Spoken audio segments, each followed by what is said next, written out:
No solo era una película, era un monstruo. Tiburón. Todo dientes y adrenalina, Tiburón explotaba algo primitivo. La película me daba un miedo mortal. Daba pavor. Pero su filmación provocó aún más terror.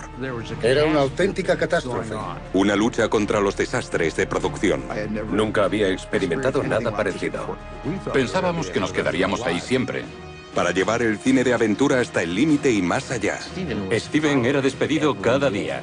Pensaba, ¿qué he hecho? Esto es Tiburón desde dentro.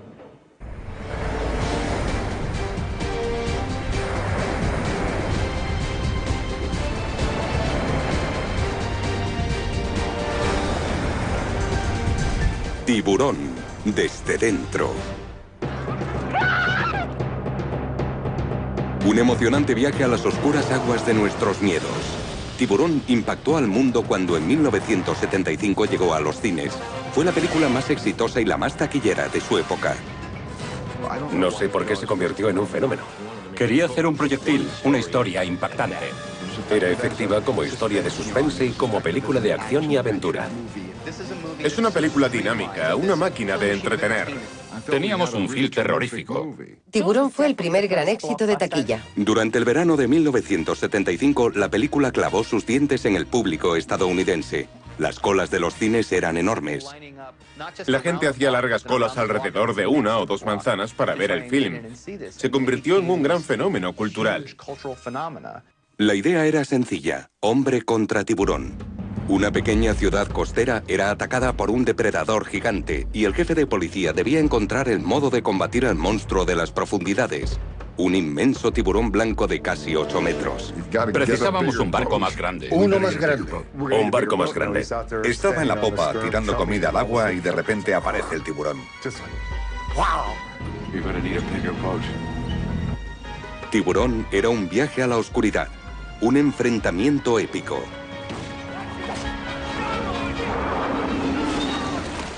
Pero los productores querían crear algo más que una película de terror. Una historia de aventura que se centrara en la humanidad de los personajes. Brody, el jefe de policía. Se ve metido en esa situación y ni siquiera le gusta el agua. Es un hombre corriente que tiene que enfrentarse a un monstruo primitivo. ¿Quién sobrevivirá? Hooper, el joven y divertido biólogo marino. Richard Dreyfuss, en el papel de Matt Hooper, hace una de las mejores interpretaciones cómicas de los 70. Es energía y energía. Recuerdo que pensaba, vaya, es el mejor trabajo que he hecho. Quint, el cazador de tiburones, el viejo lobo de mar. El capitán Quint, interpretado por el fallecido Robert Shaw, nos hacía pensar que había visto cosas que nos pondrían los pelos de punta. Era un tipo duro. Creía que ningún tiburón podría derrotarlo. La esposa de Brody, Ellen, la joven madre que aporta el toque humano a la película. Murray Hamilton, el alcalde que intenta ocultar el problema para que la economía turística del pueblo no se vea afectada.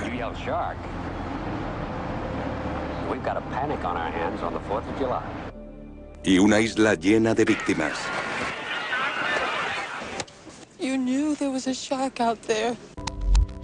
Finalmente la película inmortalizaría a sus estrellas, a su creador, al lugar donde fue filmada y, por supuesto, al tiburón. Sin embargo, casi no llega a rodarse. Para sus creadores, su producción fue una aventura casi tan increíble como la propia historia. Todo comenzó con un director de 27 años preocupado porque esta cinta hundiera su carrera incluso antes de empezar: Steven Spielberg. Fue la producción más dura de mi carrera y aún tengo pesadillas con ella. Comenzaron la película sin guión, sin tiburón y sin reparto. Filmarla fue una pesadilla. Sueño con ella todas las noches, me despierto nervioso. Me sentía en el ojo del huracán, toda la responsabilidad era mía. Hacíamos algo que nadie había hecho antes. Teníamos que improvisar.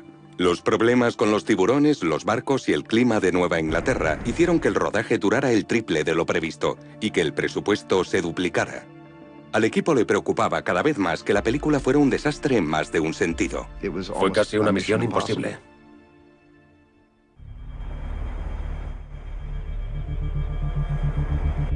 La historia comienza con Peter Blenchi, un guionista en ciernes con una idea sobre un pez.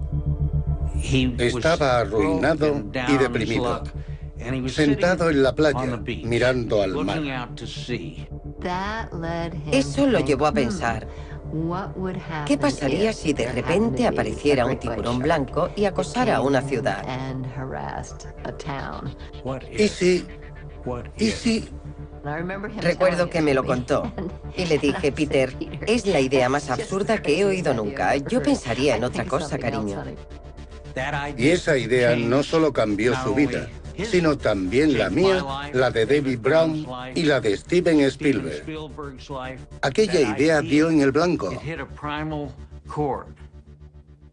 Tras el éxito de El Golpe, los productores Richard Zanuck y David Brown conocieron la existencia del manuscrito a través de la esposa de este último, Helen Gurley, editora de la revista Cosmopolitan. Zanuck lo llevó a su oficina y fue allí donde lo vio el joven director. Había un enorme montón de folios sobre el escritorio de su secretaria. Y en la página superior ponía tiburón. No sabía de qué trataba, pero el título me pareció muy interesante. Steven Spielberg era un joven y ambicioso director con varios títulos en su haber. Un día se coló en el estudio y poco a poco consiguió hacerse un sitio.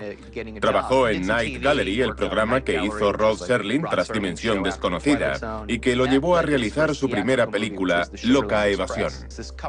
Trataba sobre una pareja a la fuga y funcionó.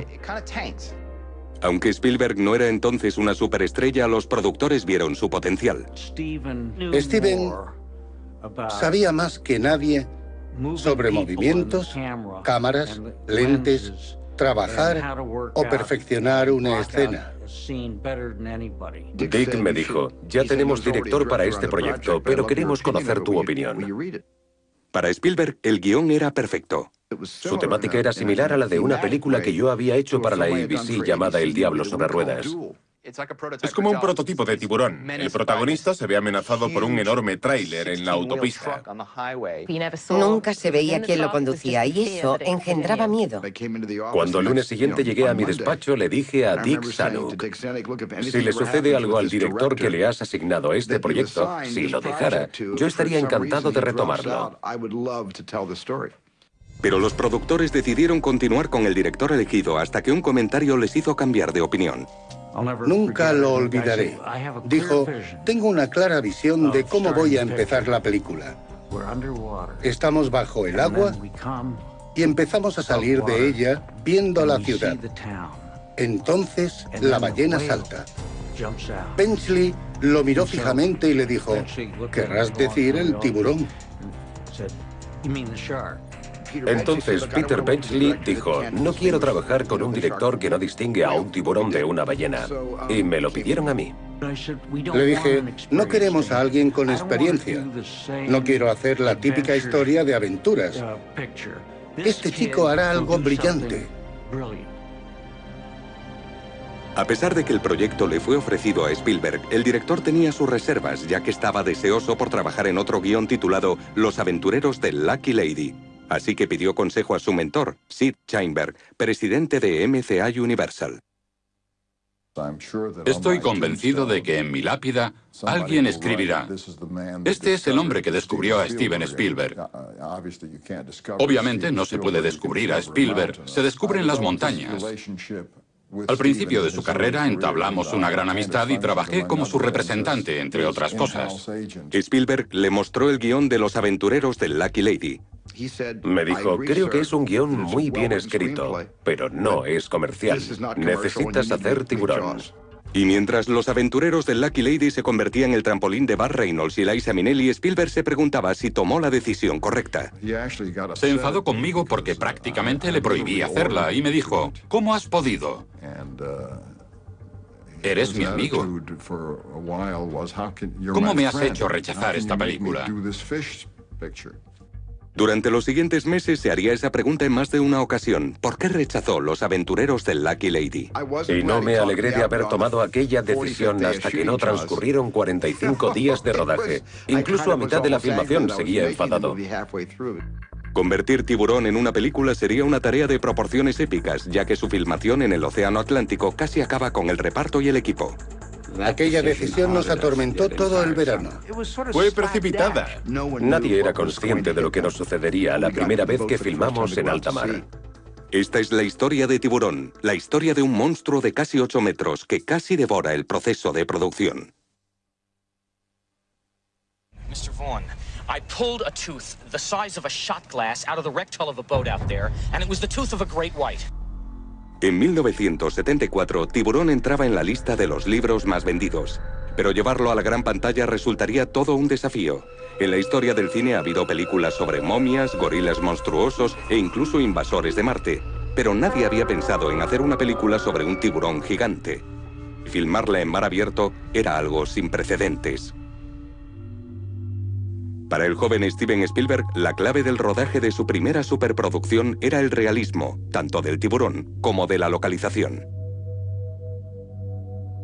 Me sugirieron que la filmara en un gran tanque, en la parte de atrás del estudio o en un lago, cuyas aguas son más tranquilas. Pero fui yo quien insistió en rodarla en el Océano Atlántico, una auténtica locura. Ningún estudio había hecho nunca algo así. Fue una locura filmar en mar abierto. No creo que algo así se permitiera hoy en día. El agua de los lagos o de los tanques no tiene la misma textura ni violencia que la de los océanos. Tenía que ser una historia convincente sobre un gran tiburón blanco, porque si no, nadie la creería. Los productores estaban preocupados, pero Spielberg se mostró inflexible. Sin océano no habría película. Aquella decisión nos atormentó todo el verano. Luchamos contra el Atlántico día tras día. Y en muchas ocasiones regresamos frustrados. Mientras, los productores Brown y Zanuck se centraban en el tiburón. Después quisieron contratar a un adiestrador de animales, pero no sabían que un gran tiburón blanco no se puede domesticar. ¿Podían contratar a un tiburón auténtico para la película? No, no creo que salten a través de aros, como los delfines. Comenzaron a comprender la magnitud de sus problemas cuando se unió al equipo el productor Bill Gilmore y el director artístico Joe Alves. Alves sería responsable del aspecto visual de la película, de la figura del tiburón y del resto de la producción. Simplemente compraron el libro de Tiburón, pero tendrían muchos problemas a nivel conceptual porque el animal debía ser enorme y no sabían cómo debían hacerlo. Alves comenzó a dibujar. Hice varios bocetos, dibujos a carboncillo de las diferentes escenas descritas en el libro, y el único ejemplo que tenía para basarme era Moby Dick. Así que hay muchas semejanzas entre ambas películas. Esto es una elevación frontal del tiburón, de cuando empecé a hacer dibujos más detallados del animal. Más tarde serigrafiamos esta imagen en camisetas. Esta es una vista aérea del tiburón y del barco que nos da una idea aproximada de su tamaño. Fue mi primer boceto, y el tiburón medía unos 9 metros, pero acabamos haciéndolo de 7,5. Se aprecia la diferencia de tamaño respecto a un hombre. El equipo de producción debía actuar con rapidez. A principios de 1974, con la novela en el puesto número 1 de las listas de ventas, la presión por hacer la película lo más rápido posible aumentaba. El primer desafío tras la decisión de Spielberg de filmar en el mar era encontrar una localización, el lugar perfecto para una tranquila isla ficticia. Había oído hablar de Martha's Vineyard, una pequeña comunidad de veraneantes que podía encajar con la cinta. Vi otras zonas como Cape Cod o Long Island. Pero Martha's Vineyard era muy original y queríamos el puerto de Edgartown para la película, así que todos hicimos un esfuerzo. Pero la idea no gustaba a todos. Mucha gente estaba molesta, no encontraban aparcamiento, había muchos barcos, todo estaba abarrotado, había mucha confusión. Pero a pesar de las quejas de los residentes, el punto de mira estaba en el guión, ya que distaba bastante de estar preparado. Si mal no recuerdo, el primer borrador del guión era bastante decepcionante. No teníamos un guión definitivo. Peter tuvo problemas con el primer borrador y escribió 3 versiones diferentes. Peter me dijo, me he dejado la piel en esto, es lo mejor que puedo hacerlo. Y me sentí perdido. Spielberg acudió a los productores en busca de ayuda. David Brown me dijo, hay un escritor que ha creado una obra fantástica ganadora de un Tony titulada La Gran Esperanza Blanca. Se llama Howard Sackler. Le dije, genial. La Gran Esperanza Blanca, el Gran Tiburón Blanco, trabaja el mismo género. Spielberg y Sackler trabajaron juntos durante 3 semanas sentando las bases de la película. Era un comienzo, pero Spielberg sabía que tenía que ser algo más que una simple película de terror. Acudí a mi amigo Carl Gottlieb, que había escrito varios guiones cómicos, porque sentía que necesitábamos algo de frivolidad en el filme. En aquella época, yo era el corrector de guiones en La extraña pareja y también era guionista cómico para la televisión. Steven me envió una copia del guión con una nota que ponía, destrípalo. Quería que hubiera algunas bromas en la película. No quería que solo fuera una cacería sombría. Hice varias anotaciones y se lo envié. Le dije, si trabajásemos juntos, esto es lo que yo haría. Spielberg desayunaba con Zanuck y Brown cuando les enseñó las ideas de Gottlieb. Steven me llamó por la mañana a eso de las 10 y me dijo, ¿podrías venir al Hotel Bel Air para reunirte con Richard Zanuck y David Brown y hablar del guión? Comenzamos a hablar y el desayuno se convirtió en un almuerzo, en una merienda y en una cena. Al día siguiente lo contrataron como guionista. Peter bendijo el día que le presentaron a Carl Gottlieb porque era fantástico. Mientras Spielberg comenzaba el casting, Gottlieb se instaló en el hotel en la habitación contigua a la suya para escribir. Poco después, y con el guión aún por terminar, ambos viajarían a Martha's Vineyard para comenzar la preproducción desde la cabaña que alquilaron. Todas las mañanas, antes de comenzar a filmar, hablábamos sobre el guión y lo que necesitaba. Esta casa es como una isla dentro de una isla. Estoy muy acostumbrado a Los Ángeles y al constante ruido de la autopista. Aquí no hay nada de eso. De hecho, no hay ningún ruido. Tardé 3 semanas en aclimatarme y poder dormir sin ruido. Pero incluso cuando seguía planificando la película, el tiempo apremiaba. Era abril y a los productores les preocupaba cuánto tiempo seguiría siendo tan popular el libro. Y lo que era aún peor, el sindicato de actores amenazaba con una huelga. El estudio no dejaba de decir, tenéis que terminar la película antes de la posible huelga. Querían que terminásemos el 15 de junio. Había que acelerarlo todo. Steven estaba nervioso por esa fecha límite. Y Joe, no recuerdo quién, me dijo, Steven viene hacia aquí para dejar la película. Zanuck actuó rápidamente y se puso su camiseta de tiburón. Llegó, echó un vistazo a la camiseta y se quedó sin habla.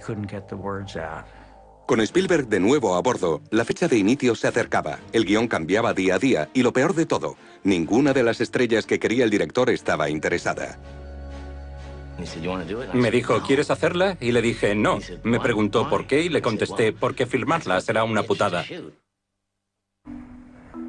La primavera de 1974 comenzó con el equipo de Tiburón cada vez más nervioso. Tenían un director y una idea con mucho éxito, pero no tenían a los protagonistas. Fue complicado hacer el casting porque había que empezar pronto. Spielberg no buscaba superestrellas. La superestrella sería el tiburón. Al menos ese era mi plan. Los 3 papeles principales seguían vacantes, empezando por Quint, el cazador de tiburones. Solo tenía a Lee Marvin en mente para ese papel. Lee Marvin estaba disponible, pero se encontraba pescando en Cabo San Lucas y no quería interrumpir sus vacaciones. Básicamente dijo, no, cuando pesco, pesco de verdad. No me interesa hacer una película sobre pesca. Su siguiente opción era el actor Sterling Hayden. Siempre he sido fan de Hayden, especialmente en Teléfono Rojo, Volamos hacia Moscú y en El Padrino. Sterling Hayden conocía el mar y sabía de pesca. Antes de ser estrella de cine fue marinero, pero tenía un problema. Sterling tenía una deuda de varios millones por impago de impuestos y le retendrían el sueldo. Los productores seguían llamando a nuevos actores. A todos les parecía una basura y pasaban de ella. Entonces, Zanuck y Brown dijeron, ¿por qué no piensas en Robert Shaw? Zanuck y Brown habían trabajado con él en El Golpe. A Steven y a mí nos encantó porque ha sido el mejor villano de todas las películas de James Bond. Fue la única amenaza creíble que tuvo Sean Connery, porque era un tipo musculoso y tan peligroso como él. Tenía una gran personalidad. Robert Shaw era increíblemente excéntrico, pero había que quererlo por quien era.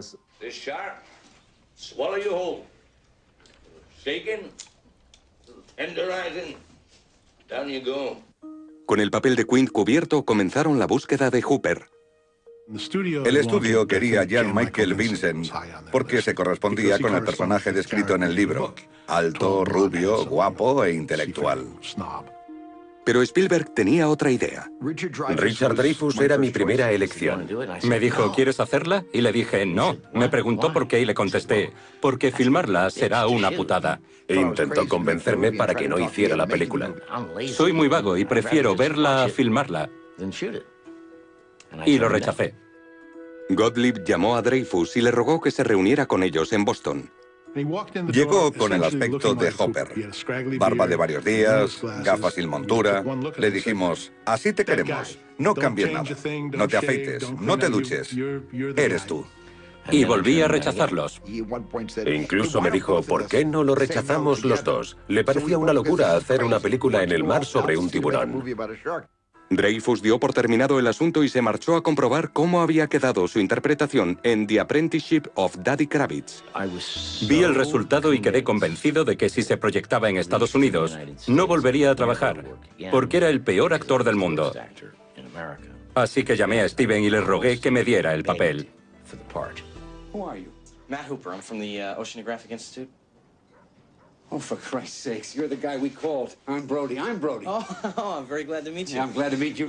El jefe de policía debía ser el público. Necesitaba a alguien vulnerable con quien el público se identificara.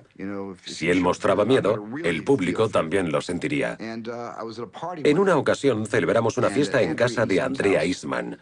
Un tipo se me acercó, se presentó y me dijo, ¿estás solo? ¿Va todo bien? Era Roy Scheider.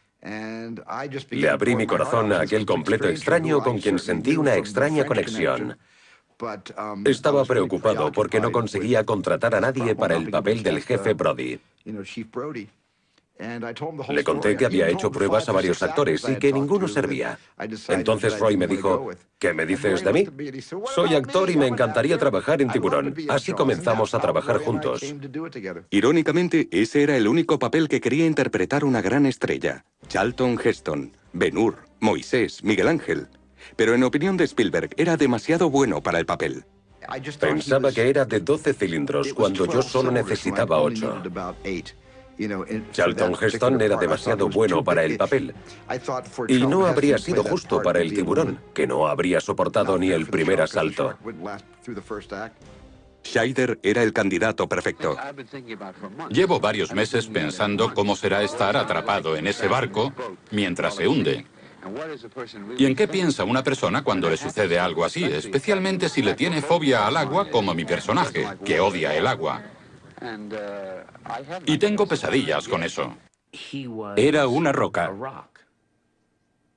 Y todos confiaban en que Roy fuera una roca. Era un auténtico profesional. Creo que cualquier actor que trabaja en un proyecto no solo lo hace durante el rodaje, piensa en ello continuamente. Y la actriz Lorraine Gary sería la pareja de Scheider. Dije, ella será la esposa de Roy. Fue una decisión rápida e intuitiva. Me parecía una auténtica pareja tras años de matrimonio. Lorraine Gary era la esposa de Sid Sheinberg, presidente del estudio. Hubo rumores sobre si elegirla había sido correcto por parte de Steven. Pero él dijo que era una actriz fabulosa. En Tiburón, muchas cosas derivan del hecho de que nos gustan sus personajes, nos sentimos identificados. Guardo un lugar muy especial en mi corazón para Lorraine. No solo era una magnífica actriz, sino también un gran ser humano. Después estaban los personajes que todos odian. Yo era fan de Murray Hamilton, sobre todo por su papel en El Graduado. Y pensé que estaría estupendo interpretando al alcalde. Murray llevaba una fabulosa chaqueta de anclas. Todo un hallazgo. Era el perfecto político de pueblo. Es un empalagoso e interesado adulador, un tiburón con traje. El propio Gottlieb fue contratado como el director del periódico Meadows. El papel de Meadows es importante en el libro. Es uno de los villanos junto al alcalde. Era el hombre de los pantalones rojos que desaparece a mitad de la película. Lo más doloroso que he hecho como guionista es matar a mi personaje como actor. Pero a medida que reescribíamos el guión, resultaba evidente que era necesario. Por último, debían encontrar a una Chrissy, la hermosa víctima sacrificada en la primera escena. El problema era que el papel exigía 3 características que no suelen ir juntas: belleza, resistencia y disposición a desnudarse. Es una combinación difícil. Desesperados, realizaron un casting abierto y apareció Susan Backlaney, una entrenadora de animales y sirena del parque acuático Weeki-Wachee Springs que quería el papel. Les vendí el hecho de que si me contrataban, haría el trabajo subacuático y de superficie. Y si no lo hacían, tendrían que emplear a 2 personas. Una que mostrara su cara y otra que no. Con lo que parte del terror se perdería. Susan llegó a mi despacho en los estudios Universal. Era muy atractiva y tenía un cuerpo fabuloso. Siempre me hacían desnudarme y lo odiaba. Así que puse en mi book una foto mía desnuda para no tener que hacerlo. Abrí la carpeta y la vi desnuda. Y estaba allí, delante de mí. Me ruboricé. Así que corrí a llamar a Steven y le di la carpeta. Él me miró y me dijo: ¿pero sabe actuar? Y le contesté: venga ya, Steven. El reparto por fin estaba completo, pero seguían necesitando a la estrella, el tiburón, y este continuaba desaparecido. No funcionaba. Fallaba una vez y otra y otra. El tiburón no funciona, el tiburón no funciona. Repito, el tiburón... Mayo del 74. Tiburón estaba a punto de comenzar a filmarse. Solo faltaba una cosa: el tiburón, la clave de la película. En mi guión, el tiburón aparecía en la primera toma. Veíamos la aleta, la cola y un poco del morro. El equipo trabajaba en ello desde hacía varios meses, pero se trataba de un desafío al que nadie se había enfrentado. No teníamos forma de filmar a un tiburón gigante en el agua. El departamento de efectos especiales de Universal dijo que tenían mucho trabajo, que era muy complicado. Que podría llevarles 3 años. Nadie había construido un tiburón de 8 metros. Y tenían otras películas más importantes. Aquel año las superproducciones de Universal eran Aeropuerto 1975 y Hindenburg. Tiburón era una película de terror con un presupuesto de unos 2 millones de euros. Parecían desear que fracasáramos. Alps no lograba encontrar a nadie que construyera el tiburón, así que acudió a alguien que acababa de jubilarse, Bob Matty. Bob Matty ha sido uno de los personajes más interesantes que he conocido. Matty construyó el calamar gigante de 20.000 leguas de viaje submarino. Ahora debía comenzar el diseño de un tiburón. Tardamos más de la mitad del rodaje en averiguar si habíamos hecho o no una buena compra. De hecho, no solo había un tiburón.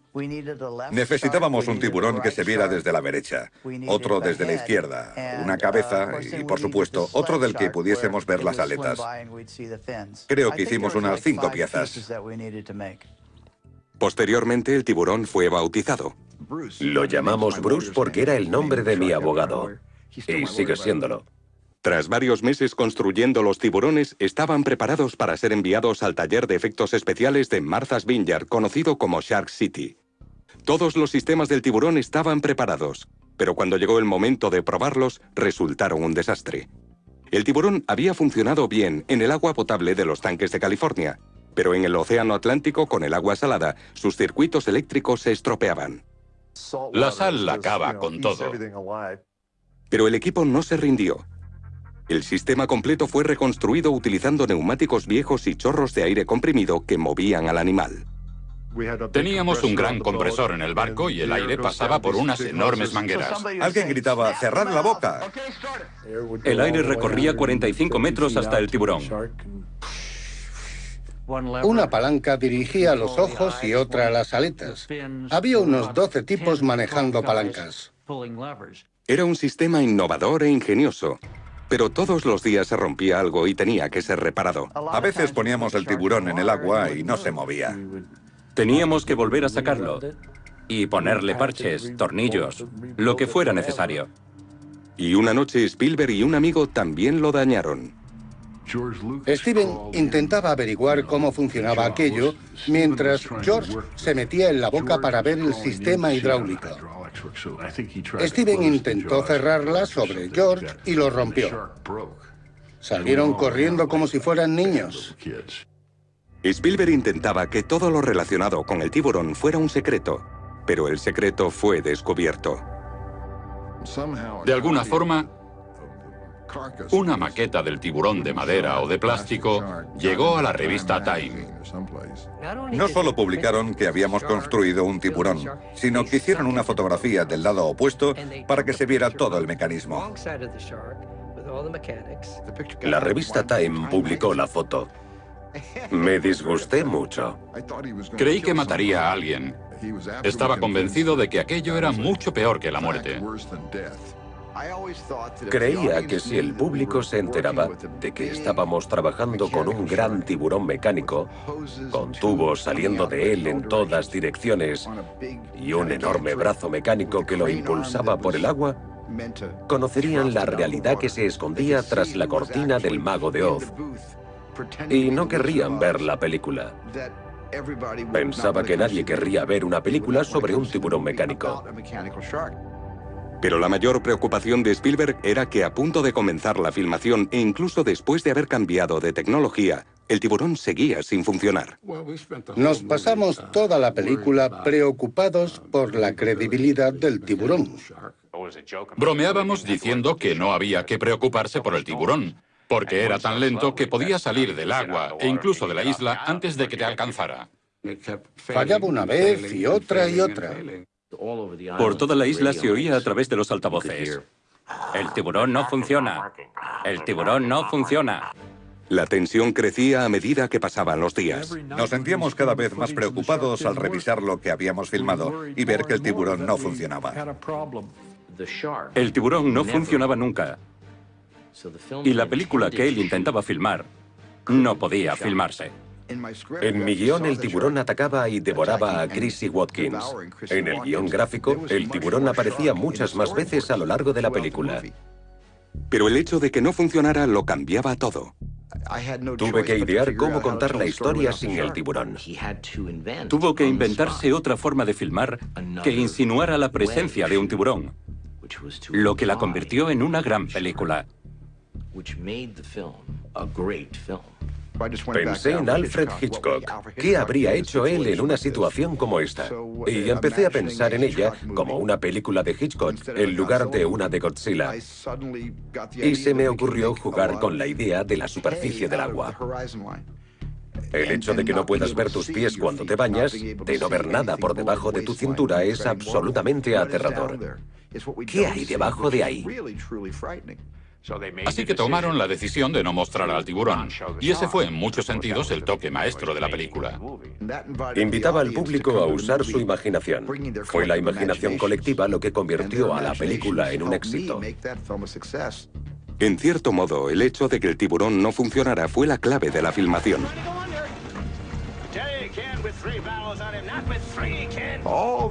Todos esos momentos que surgieron fueron obra de la divina providencia, de pensar que había otro modo de hacer esta película y de escuchar a las musas. Pero la lucha contra el tiburón no había hecho más que empezar, porque ahora la producción se adentraba en aguas inexploradas. Fue una de las cosas más peligrosas que hicimos.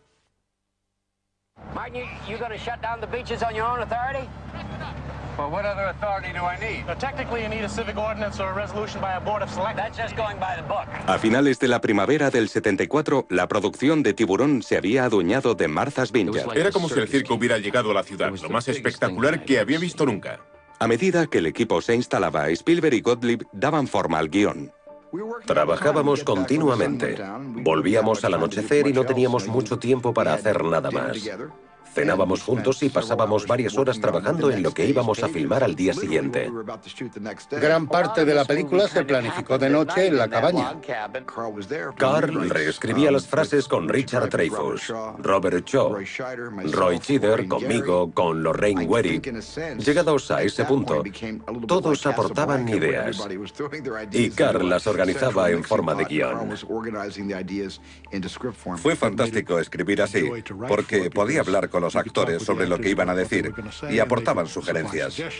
Los actores estudian a sus personajes mejor que nadie. Fue el proceso más cooperativo que he experimentado jamás. En cuanto a la contribución de los actores al guión, todas esas contribuciones estaban destinadas a dar vida a los personajes. Fue una época maravillosa y todos estaban centrados en la película. Pero no todos pensaban que era tan maravilloso. Una de las cosas más terroríficas de mi carrera fue sentarme a cenar en casa de Steven, en Martha's Vineyard, cuando él y Carl Gottlieb preparaban el trabajo del día siguiente. Daba miedo, porque no podía evitar preguntarme si al final todo encajaría.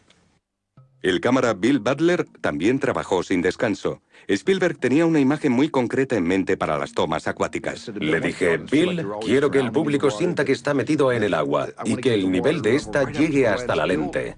Bill construyó una caja con una ventana de cristal que llamó caja de agua.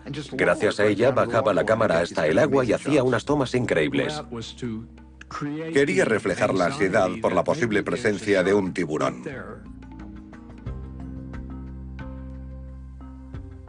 Y todo encajó en la primera secuencia dramática. Hay una fiesta en la playa y una chica y yo nos miramos. Yo estoy sentada sola, sin hacer nada. De repente se me acerca un joven y salgo corriendo. Se quita la ropa y se mete en el agua. Yo intento hacer lo mismo, pero tropiezo y me caigo. La secuencia en la que Susan McClaney es atacada por el tiburón es una de las cosas más peligrosas que hicimos. Me dijo, cuando tu toma esté terminada, quiero que el público acabe escondido con las palomitas bajo los asientos del cine. El cámara, el ayudante del cámara, Spielberg, todos estuvieron conmigo durante la secuencia. Y la cámara estaba dentro de una gran caja negra para poder filmar por encima y por debajo del agua.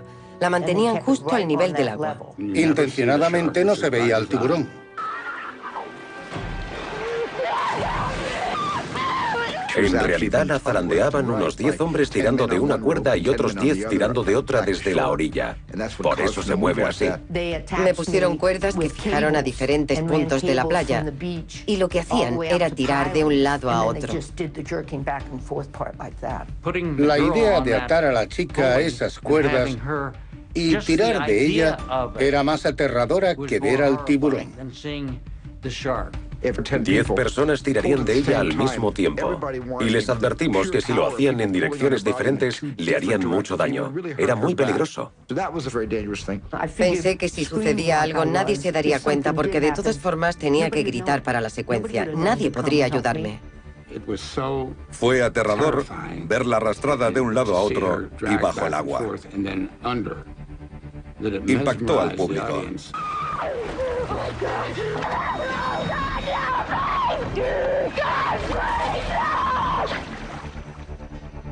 En la última toma, él mismo tiró de la cuerda porque quería que fuera de un modo determinado.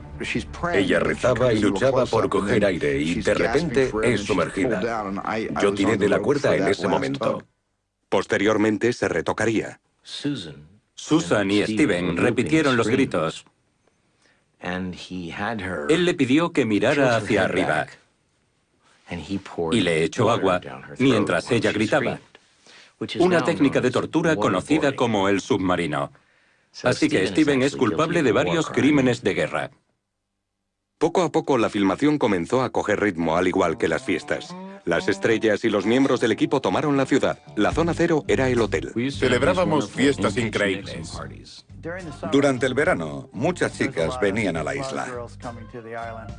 Estábamos haciendo una gran película de Hollywood y hubo mucha interacción, por así decirlo. Los equipos de rodaje suelen atraer a las mujeres. Éramos impetuosos, y cuando todas esas chicas de Ohio o de donde fuera llegaban a Martha's Vineyard, lo pasábamos realmente bien. Dreyfus era el que más triunfaba. Cuando alguien se quejaba y le decía que se llevaba a las chicas, contestaba: soy actor, me conocen de otras películas, así que tengo ventaja. ¿Saben cuántas chicas había en aquella isla? Dios. Y cuando se estrenó The Apprenticeship of Daddy Kravitz, se me acercaban muchas más. Hubo mucho sexo, y participé tanto como pude. Desafortunadamente, Steven y yo teníamos tiempo para eso. Teníamos que hablar de la película todas las noches. Mientras tanto, la filmación continuaba con el siguiente ataque del tiburón. Jeff Borges interpretaba al joven Alex Quinter, el chico de la colchoneta. Me llamaron para decirme que me comería el tiburón. Me explicaron que la máquina lanzaría sangre por el aire y que yo tendría que sumergirme y aguantar bajo el agua todo lo que pudiera. Así que me tumbé sobre la máquina y de repente comenzó a hacer ruido y a lanzar sangre. Intenté sumergirme, pero estaba muy nervioso. Solo tenía 12 años. El nervioso chico tenía problemas para permanecer bajo el agua. La primera vez se me veía el brazo. Al final, después de 4 intentos, me dijeron: en el agua habrá un submarinista que te cogerá y te sumergirá un par de veces. También te dará aire con su máscara. Así que al final, y tras 5 intentos, esa fue la toma que utilizaron. Incluso para una madre ficticia, el terror se reflejaba en su mirada. Yo estaba sentada en la playa. Nadie me miraba, no estaba actuando. Simplemente estaba sentada en la playa sola. Cuando vi lo que sucedía, me puse enferma. Pensé que podía estar pasando en realidad y me afectó muchísimo. La consecuencia es una de las tomas más famosas de la cinta, el momento en el que Lee Fierro descarga su ira contra el sheriff. Entonces le doy una bofetada y le digo: me acabo de enterar. Y usted lo sabía. Lo sabía y no ha hecho nada al respecto. Alguien, no recuerdo quién, le dijo: te pega demasiado fuerte, Roy. Yo intentaba mantener la compostura.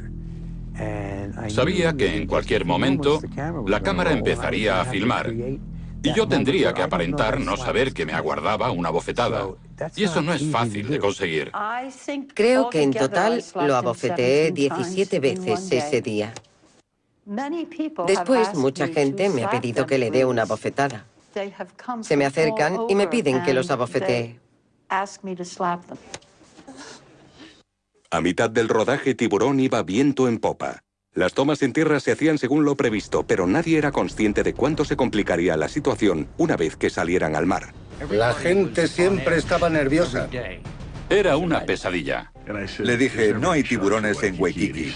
Y me contestó: no, la verdad es que hay tiburones en todas partes. Que estoy aquí y que soy un hombre marcado. Me siento seguro porque no me meto en el agua.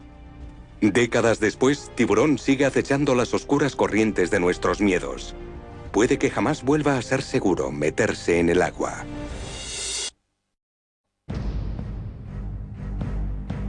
No solo era una película.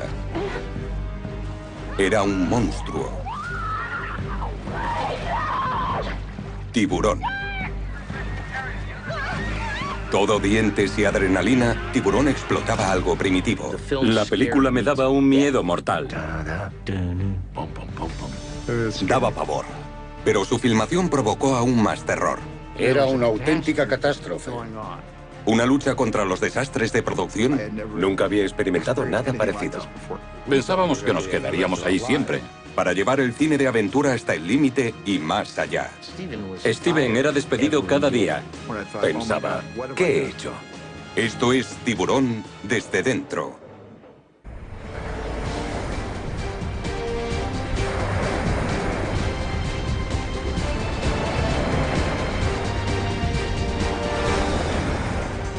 Tiburón desde dentro. Skywalker flares, safety floats, temperature gauge, spear guns, SMG. What are you, some kind of half-ass astronaut?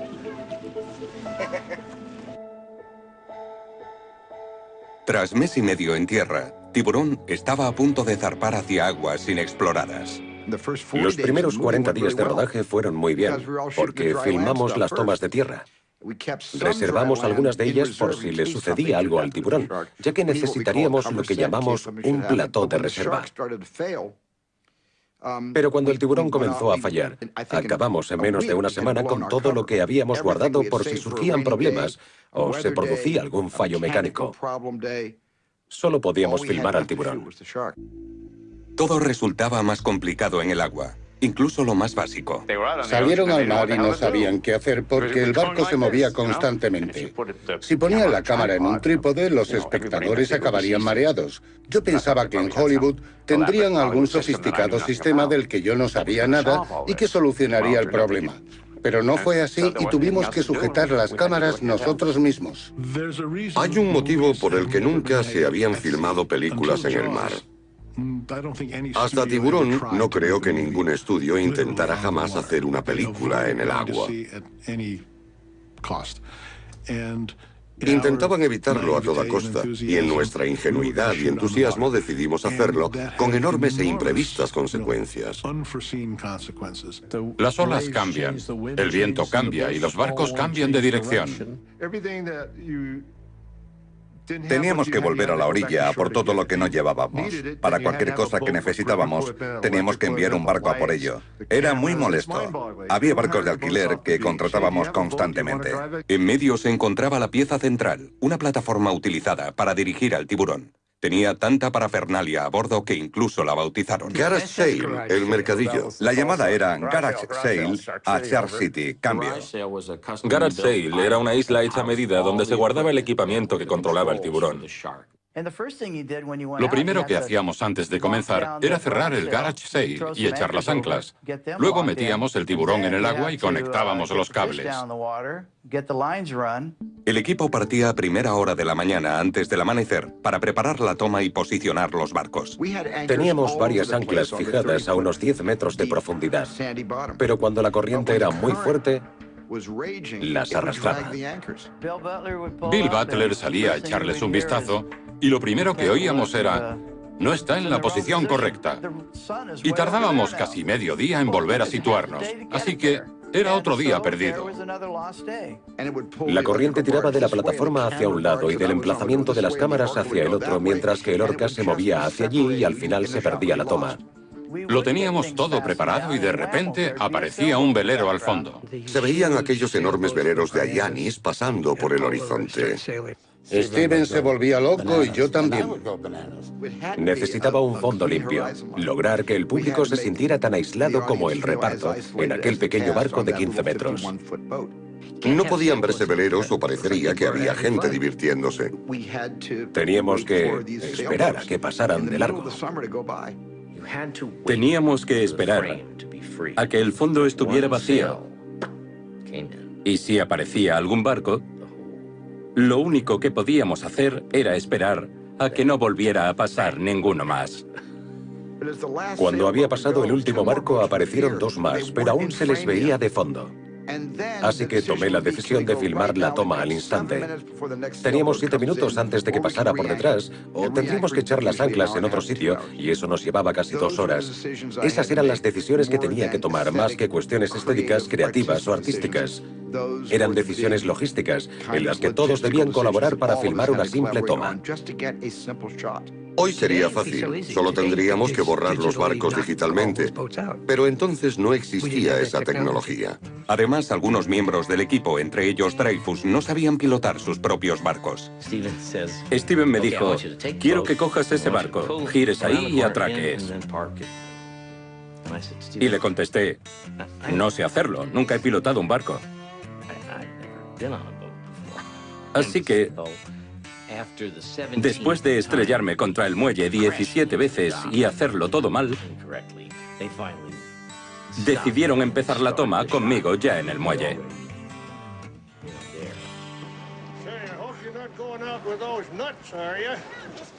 A Dreyfus no le gustaba el agua, o eso parecía. Los problemas comenzaban a acumularse. Teníamos que esperar durante días a que el tiempo mejorara. Tardábamos mucho en reposicionar el barco y moverlo para que tuviera la iluminación adecuada. Y los ejecutivos del estudio nos volvían locos porque íbamos con retraso y habíamos sobrepasado el presupuesto. Creo que llevábamos 60 o 70 días de retraso. Puede que fueran 60 o menos, unos 55 días. No recuerdo cuál era el plazo original, pero tardamos 157 días. Cada día perdido costaba miles de dólares.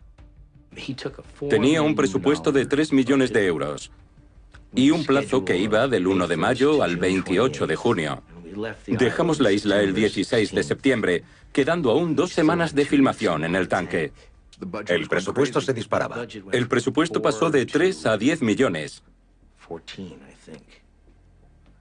Actualmente equivaldría a pasar de 20 a 100 millones. En mi interior sentía un remolino de ansiedad e inseguridad.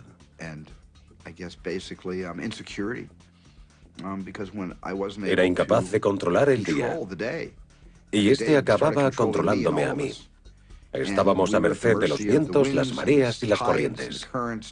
Nos pasamos. Creo que establecimos una especie de récord. Bill y yo nos sentábamos a estudiar las cartas náuticas para ver si podíamos trasladar todo el equipo a Jamaica o a cualquier otro sitio. Universal Studio es muy estricto con los plazos. Gana dinero respetando las planificaciones y los presupuestos. El tiburón no funcionaba y todo lo que utilizábamos para los efectos especiales también estaba dañado. No había nada que hacer, solo podía sentarme en la cubierta del barco y esperar a que el ayudante de dirección nos avisara de que podíamos continuar. La pregunta era, ¿nos cerrarán el grifo y saldremos de Martha's Vineyard para terminar el rodaje con un presupuesto mínimo? ¿O nos permitirían seguir filmando? Además de las dificultades de filmar en el mar, el principal problema era el tiburón. Cada vez que creían que estaba listo, volvía a estropearse. El tiburón se averiaba todos los días. Siempre había algo que no funcionaba. Una pieza reventaba y cosas así. Odiábamos al tiburón. Nunca funcionaba. Quizás debimos construir un tanque y filmar las tomas frente a un fondo azul. Era una pesadilla. Todos comenzaron a sentir pánico. Nadie sabía qué pasaba. Pero nadie hablaba sobre el mayor de los temores. ¿Y si el tiburón no quedaba bien en pantalla? Estaba aterrado, porque creía que no terminaríamos la película a ningún precio.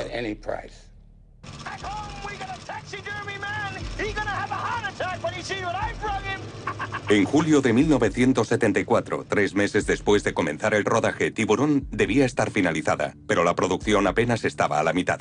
Los 5 meses que estuvimos allí fueron un auténtico caos. El equipo comenzaba a notar la tensión.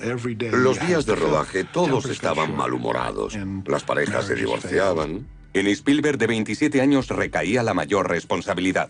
Era como si no hiciéramos progresos. Como si tuviéramos que filmar una película contra un fuerte viento o una corriente. Intentábamos abrirnos camino por el guión, pero la corriente nos hacía retroceder cada día.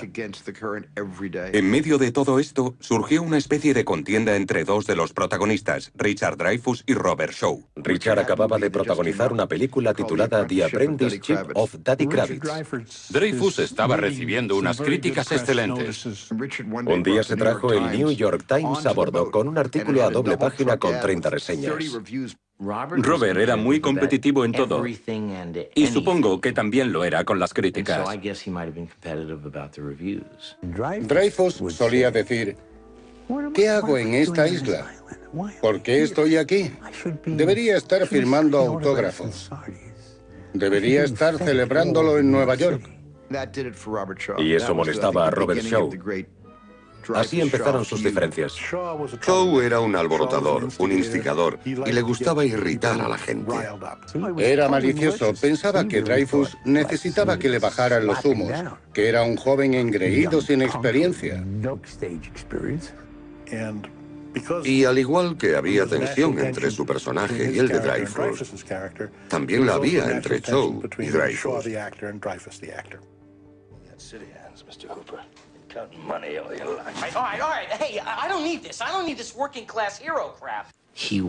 Tenía una fuerte personalidad.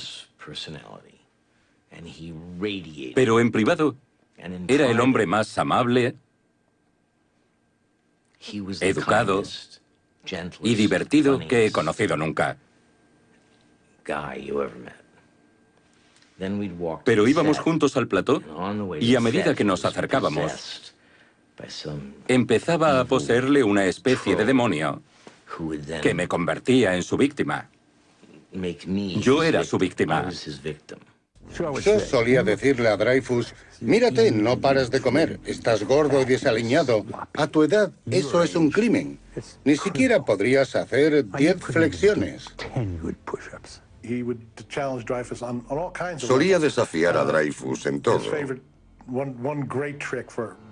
Su broma favorita era acercarse a él antes de comenzar a filmar y decirle, controla tu amaneramiento. Y Dreyfus, por supuesto, intentaba controlar sus gestos y permanecer lo más serio posible. Cuando intentas competir con alguien que te triplica en tamaño y que ha hecho una de las mejores interpretaciones shakespearianas del mundo, es difícil estar a la altura. Y Robert me superaba con creces. Robert solía humillar a Richard retándolo a todo tipo de cosas. Le decía, te doy $100 si trepas por el mástil de Lorca y te tiras de cabeza al agua. Un día estaba cruzando la pasarela con un vaso de whisky en la mano y me dijo, Richard, échame una mano, ¿quieres? Le contesté, ¿quieres que te ayude? Y me dijo, sí. Richard le quitó el vaso a Robert y lo tiró. Todos los bebedores del barco exclamaron, Aquello generó mucha tensión. La cosa se puso fea, muy fea. Pero se trataba de la relación entre Quint y Hooper, como Shaw y Dreyfus. En la toma siguiente yo tenía que cortar los cabos. Había agua por todas partes. Y Robert cogió una manguera antiincendios, se puso tras la cámara y me apuntó directamente a la cara. Aquel día perdí mi sentido del humor.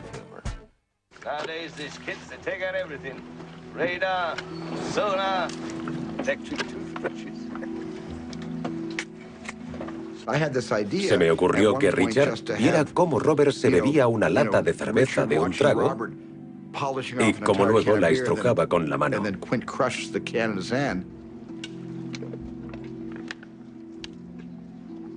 Le dije, coge tu vaso de café y estrújalo. Me reí mucho, en serio. A medida que pasaban las semanas, todos los componentes comenzaban a sentirse algo desequilibrados. Es una especie de trastorno claustrofóbico provocado por un encierro prolongado. ¿Cómo te preparas mentalmente para esta rutina diaria? Con whisky, ginebra, lo que sea. Todos tenemos métodos diferentes. Yo suelo beber cuando me aburro. Y Roy hace ejercicio o toma el sol. Y Dreyfus habla sin parar.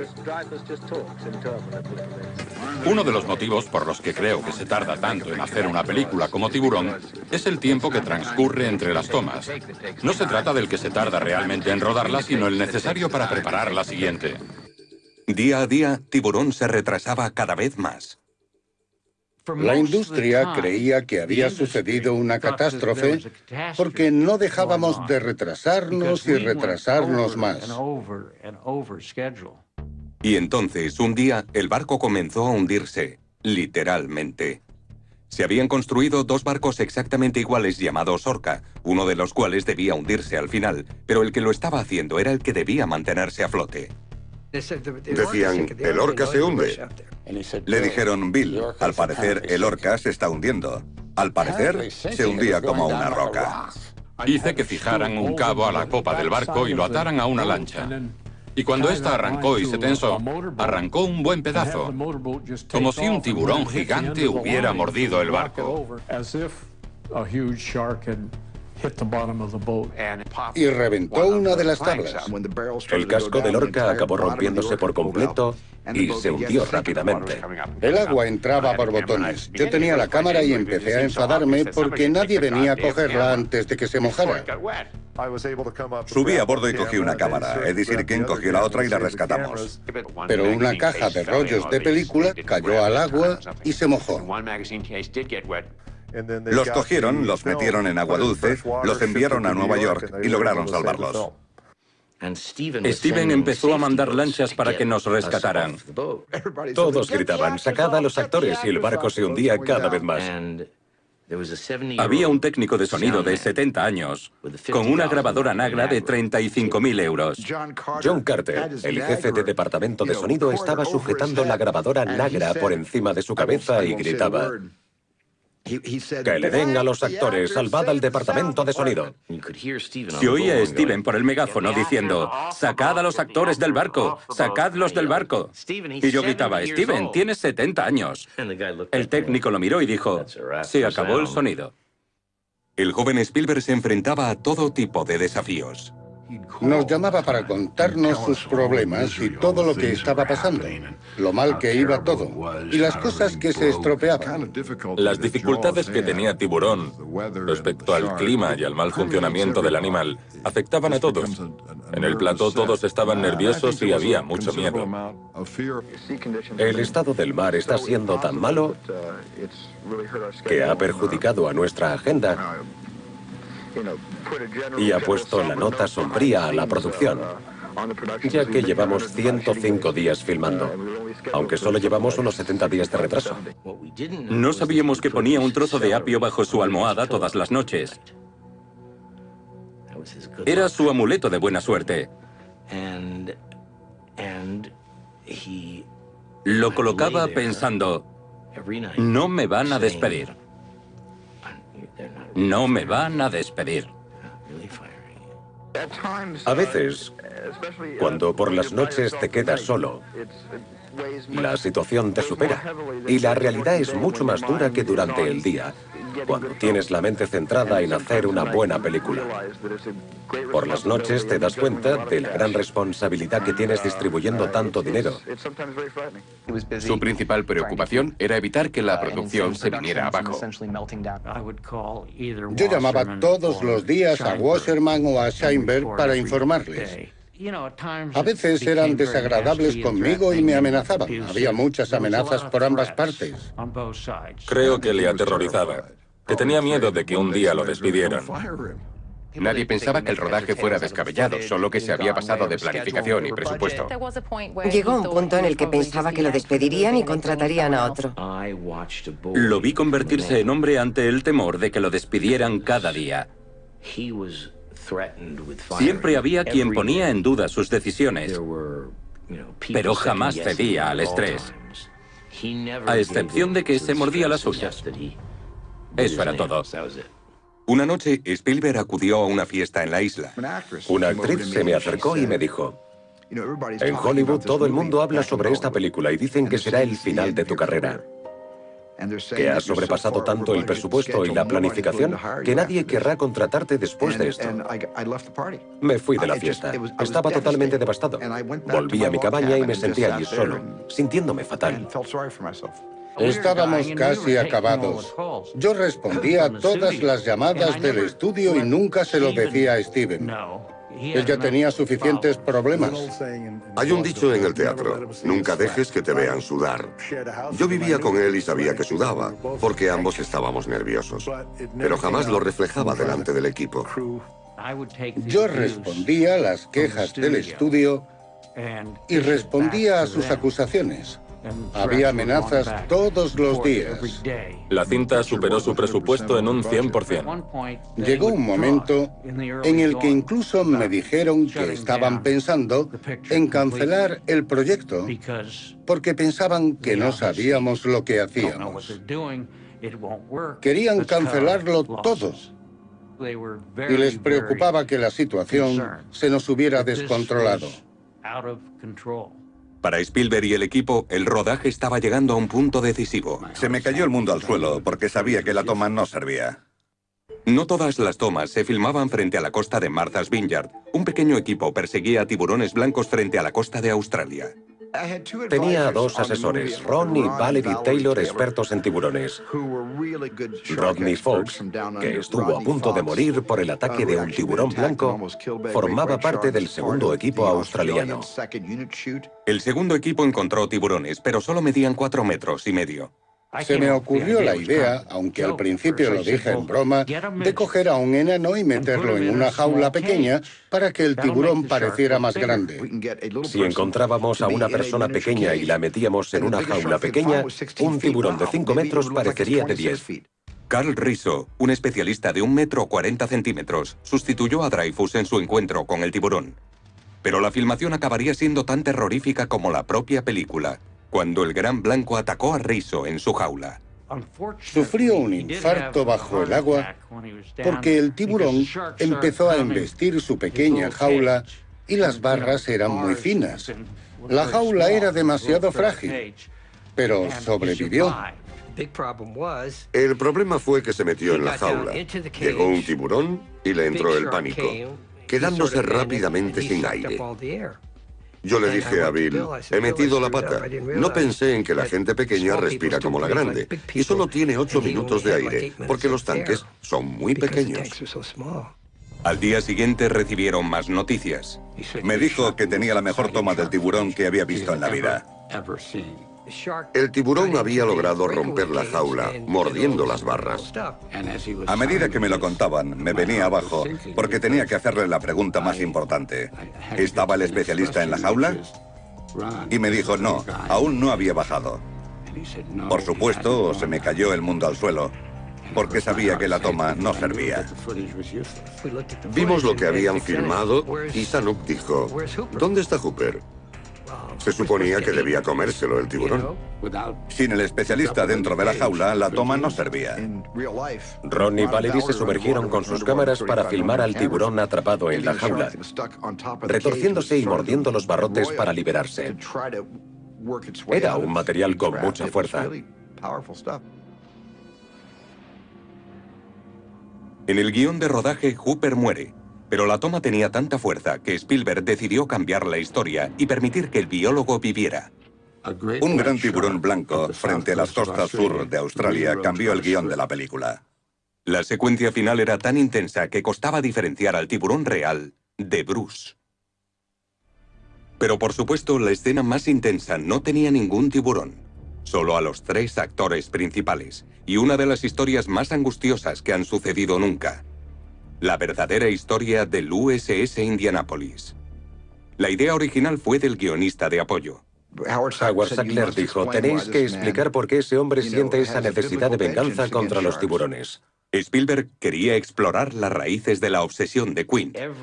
Todos los amigos de Steven, Francis Marty, Brian De Palma, John Milius, todos aportaron algo a la historia. Mi aportación fue, tiene los ojos como un muñeco, ojos de muñeco.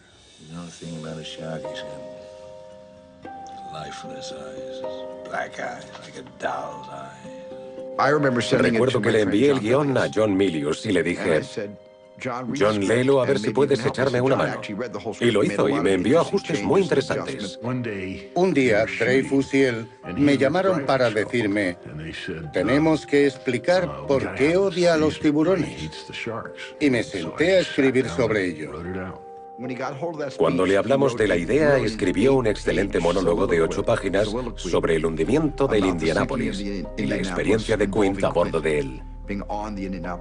La explosión fue como una campana que anunciaba la cena. Los tiburones comenzaron a llegar devorando a los hombres caídos al agua. Fue Robert quien redujo la intervención a unas 5 páginas. Fue él quien resumió la versión extendida de Milius y la adaptó a la película. Es una de las historias más increíbles de la Segunda Guerra Mundial. La historia de esos marineros se mantuvo en secreto durante casi 30 años. El relato del malogrado Indianapolis y su desconocido cargamento. Llevábamos a bordo los componentes de las 2 bombas atómicas, pero desconocíamos que se trataba de ellas. No teníamos ni idea.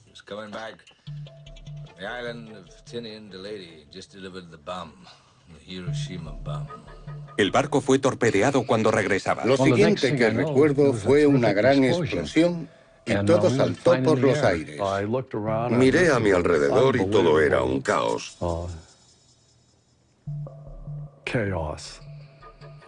Había hombres tirados por todas partes. Algunos lloraban, otros gritaban. Fue una experiencia que nadie debería vivir nunca. Alguien se me acercó y me dijo, prepárese para abandonar el barco.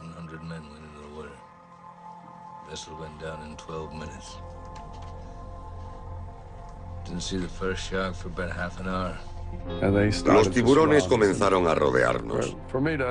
No sabría calcular cuántos había, pero eran muchos. Estábamos rodeados de aletas. No atacaron directamente al grupo, sino que nos rodearon.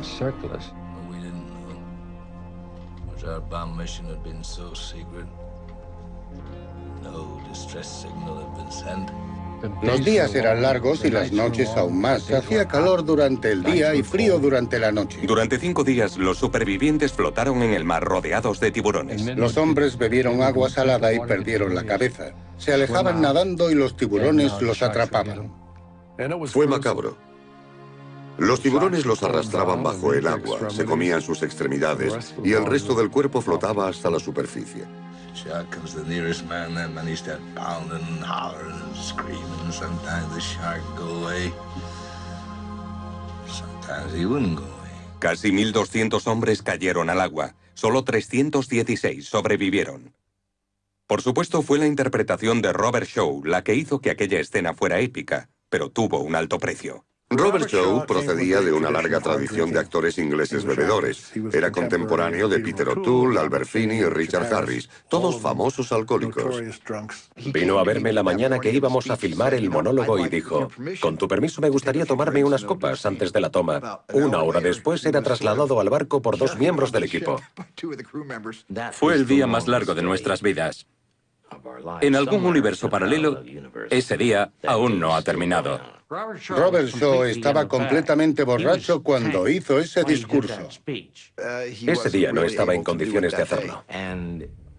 A las 3 de la madrugada llamó a Spielberg y le preguntó, ¿me he humillado mucho? Y este le respondió, no del todo. Al día siguiente vino e hizo la toma totalmente sobrio, y estando así la abordó. Hay tomas que hace borracho y tomas que hace sobrio, pero es imposible distinguirlas. Su interpretación es brillante. 1,100 men went in the water. 316 men come out. The sharks took the rest June the 29th, 1945. El Indianápolis. Esa es mi parte favorita de la película. Está bien escrita e interpretada. En mi opinión, es la toma más humana de Tiburón. Y una de las secuencias mejor dirigidas de Steven Spielberg. Para los supervivientes, la secuencia resultó muy emotiva. La mayoría había guardado silencio sobre el incidente. Siempre he intentado apartarme de todo aquello que pudiera indicar a mi familia qué hice durante la guerra. Cuando estrenaron Tiburón, mis hijos fueron a verla y me dijeron que fuera, pero yo les contesté, no pienso ir a ver tiburones. Desconocían que su historia formaba parte de la película. Me impactó saberlo. Lo cierto es que me afectó. Un hombre estaba contando mi historia al mundo. Me pareció fantástico que la incluyeran como parte de la historia. Le debemos mucho a Robert Shaw. Jamás llegué a conocerlo, pero como miembro de la tripulación del Indianápolis, reconozco que estamos en deuda con él. Para los productores de Tiburón, la desgarradora escena también sería crucial. A mitad de la película, pensamos que no estaba funcionando. Y era cierto, pero todo cambió cuando Shaw y Dreyfus empezaron a comparar sus mordiscos. Aquella noche se hizo la película. En una noche empapada de whisky, Tiburón se convirtió en película. Una vez que terminamos esa toma, cuando tuvimos la escena, tanto Steven como yo supimos que teníamos la película. Pero no todos estaban tan convencidos en aquel momento. Yo pensaba que sería un desastre. Incluso lo dije en televisión. Pensé, he ido demasiado lejos. Pero si conseguían terminar la película, un gran éxito les aguardaba. En septiembre de 1974, tras casi medio año en Martha's Vineyard, el equipo de Tiburón estaba listo para filmar la última secuencia. Llevaban meses de retraso, pero finalmente llegó el momento de volar al tiburón. Los efectos especiales son algo muy complicado. Introdujeron sangre falsa y un ingrediente especial en la cabeza del tiburón. Se me ocurrió la idea de meter calamares porque parecían trozos de carne. Así que llenamos la cabeza de calamares. Solo tenían una cabeza de tiburón, una única oportunidad para hacerlo bien. Estaba anocheciendo y aún no estaban listos, así que Steven me dijo, me voy a casa. Al día siguiente, cuando la escena estaba lista para rodarse, el director no aparecía. Íbamos en un avión rumbo a Boston y le pregunté, ¿cómo va la última toma? Y me contestó, la están filmando ahora mismo. Le daba miedo que el equipo lo tirara al agua al terminar el rodaje y decidió marcharse. Creo que para él es una especie de tradición y sigue haciéndolo. Jamás filma la última toma.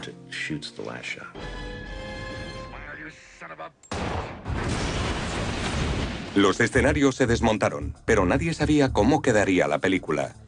Yo pensaba que sería un desastre, incluso lo dije en televisión. El culpable no es Steven Spielberg, sino Universal Studios. Y lo repito, no es culpa de Steven ni de nadie, solo de Universal Studios, que arbitrariamente puso como fecha de inicio del rodaje el 2 de mayo, cuando el guión ni siquiera estaba terminado. Como consecuencia de eso, mi personaje ni siquiera pudo desarrollarse a fondo, y en lugar de resultar interesante, tiene un papel bastante vago en la película. Como actor, me siento decepcionado. Yo tenía 26 o 27 años y no tenía ni idea. Solo sabía que había cuadruplicado el presupuesto, que el tiburón no funcionaba y poco más. ¿Dices que tu interpretación en Tiburón no es buena? En mi opinión, no. ¿Por qué? Porque no me gusta el trabajo que he hecho. Doy las gracias a Zanuck y a Brown, pero es la verdad. En cuanto a Spielberg, aún seguía teniendo pesadillas. Incluso la noche siguiente, ya en Boston, soñó con una tormenta en el mar. Y lo mismo le sucedió cuando regresó a Los Ángeles. Suele tener pesadillas sobre el mar hasta que se dio cuenta de que eran porque dormía en un colchón de agua. Junto a la veterana editora Verna Fields, Spielberg comenzó el montaje de la película. La mayor parte del proceso de edición se realizó en el Valle de San Fernando, en la sala de edición que tenía en su casa junto a la piscina. Steven, Bogdanovich y Lucas la llamaban la mamá gallina. Era increíblemente buena hurgando entre secuencias para encontrar fotogramas que suavizaran las transiciones. Mientras tanto, Spielberg daba los últimos retoques. A Steven se le ocurrió la idea de filmar un par de tomas más, mientras montaba la película con Verna Fields. Quería una secuencia en la que la cabeza de Ben Garner apareciera flotando en el famoso agujero del barco hundido. Me volví ambicioso y quise arrancar un grito más al público. Construí el casco de un barco e hice el agujero. Luego lo llevamos a la casa de Verna Fields y lo metimos en su piscina. Para imitar las turbias aguas del Atlántico, echaron leche en el agua. Se me ocurrió que mientras observaba el diente y el público estuviera distraído mirándolo, se inclinara hacia el agujero y de repente apareciera la cabeza de Ben Garner con un ojo menos ante Richard Dreyfuss.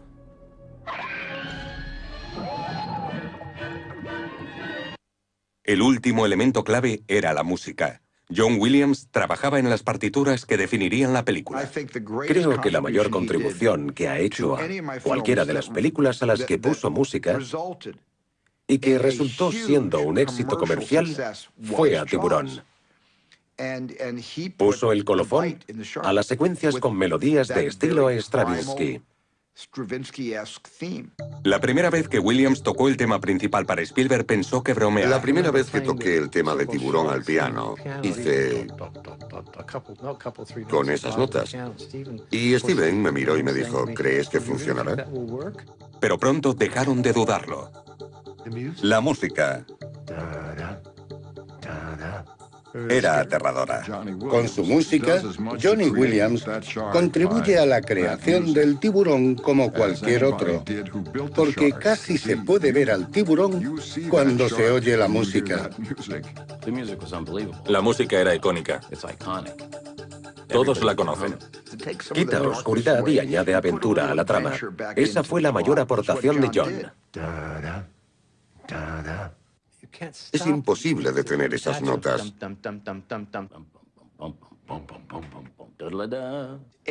Y alcanza ese crescendo de ataque y muerte. Es aterradora.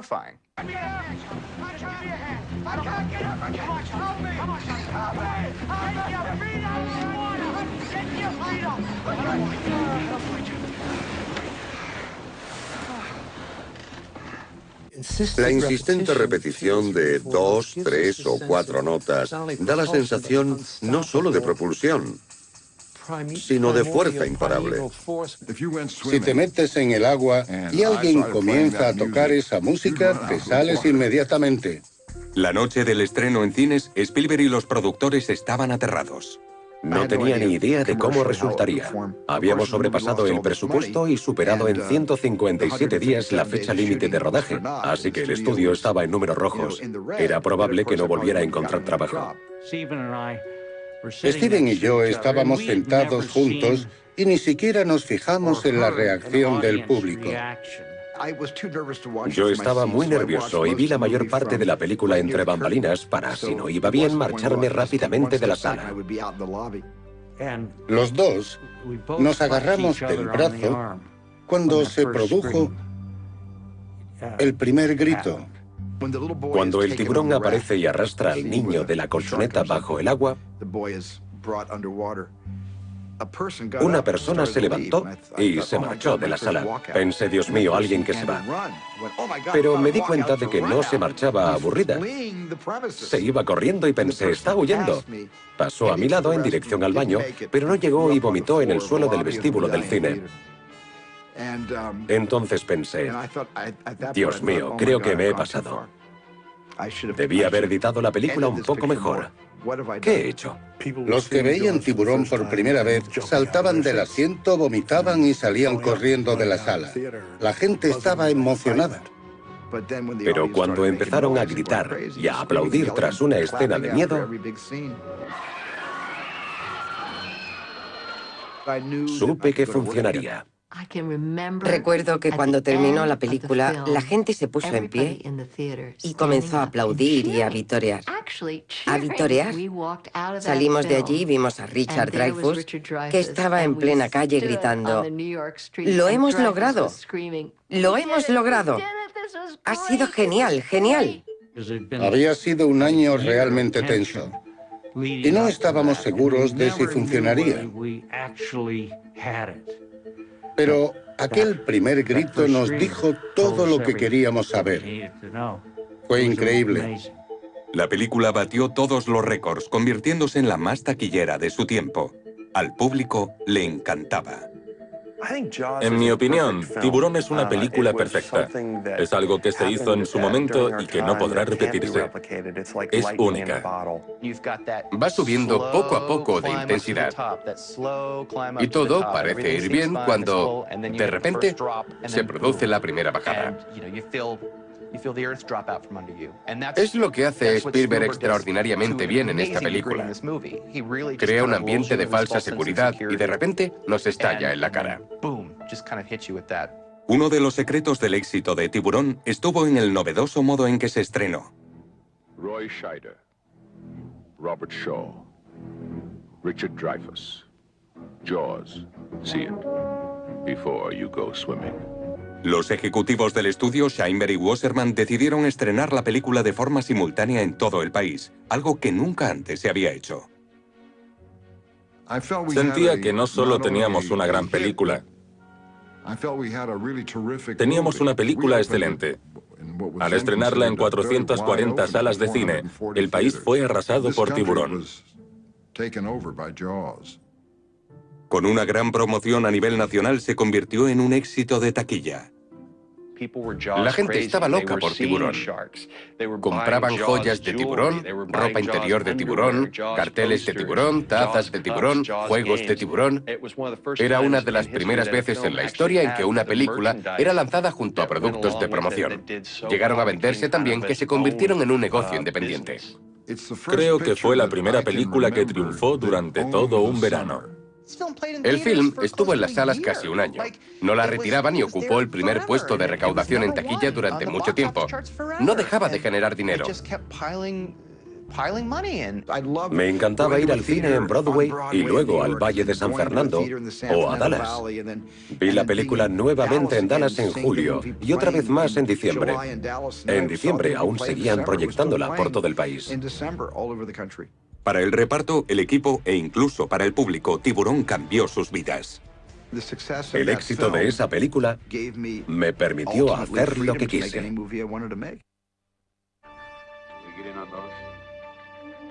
35 años después, queda patente que Tiburón atrajo al público y a los que trabajaron en ella a aguas inexploradas. Fue divertido formar parte de algo tan grande.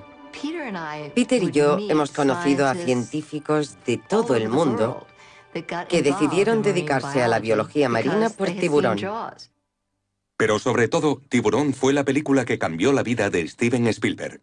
La película que pensó que destruiría su nombre en Hollywood acabó dándoselo. Fue entonces cuando Spielberg se convirtió en un nombre muy conocido. Para alguien tan joven y siendo su segunda película, debió ser increíble. Según el director, Tiburón hizo que fuera posible el resto de su carrera. El éxito de la película me dio libertad para hacer lo que quise. Creo que de no haber sido por Tiburón, nadie me habría dado la oportunidad de hacer encuentros en la tercera fase. La película no solo fue un éxito, sino que generó toda una industria de secuelas. Tiburón 2, El Gran Tiburón y Tiburón La Venganza. En cuanto a Spielberg, pasó a protagonizar la larga lista de éxitos por los que es conocido. Desde E.T. el extraterrestre, Parque Jurásico y la saga de Indiana Jones hasta Salvar al soldado Ryan y la lista de Schindler. Otros jóvenes directores se sintieron inspirados por Tiburón.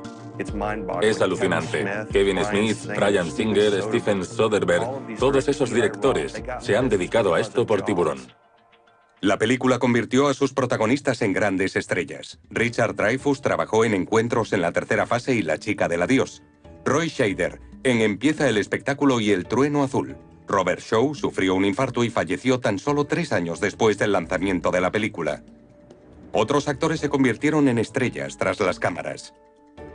Jeffrey Kramer, siendo el productor ejecutivo de series de televisión como Ally McBeal y El abogado.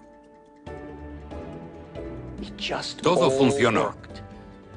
Los actores, el guión genialmente escrito, la edición, la fotografía.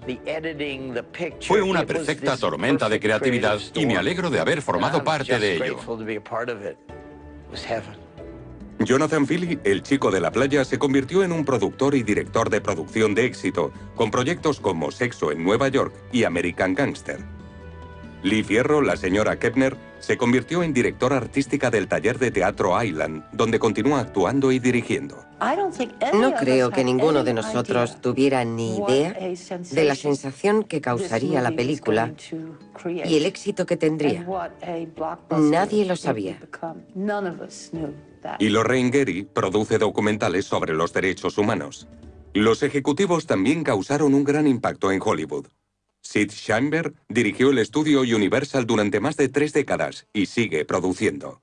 Los productores Zanuck y Brown lanzaron algunos de los mayores éxitos de los últimos tiempos, desde Paseando a Miss Daisy hasta El veredicto.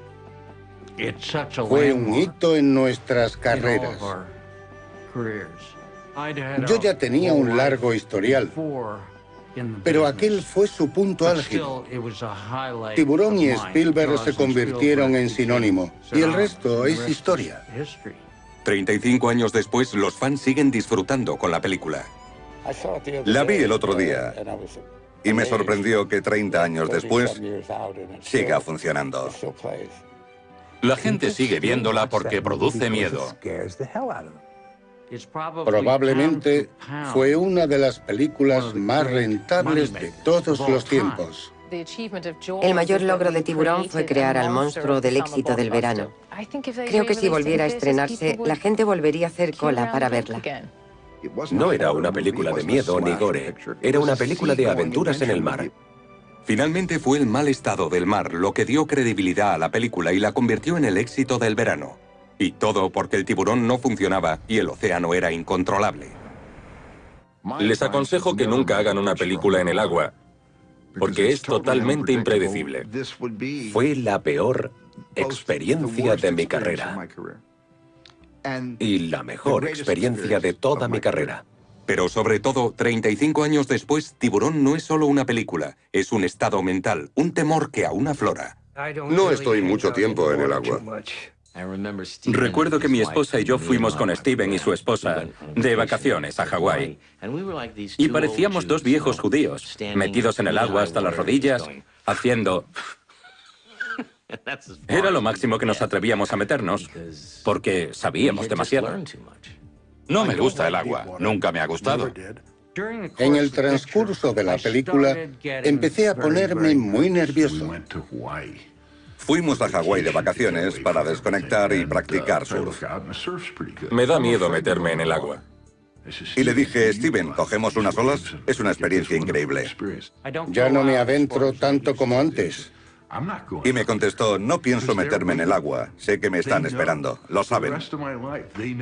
Jamás me meteré en el agua porque tienen cuentas que saldar conmigo.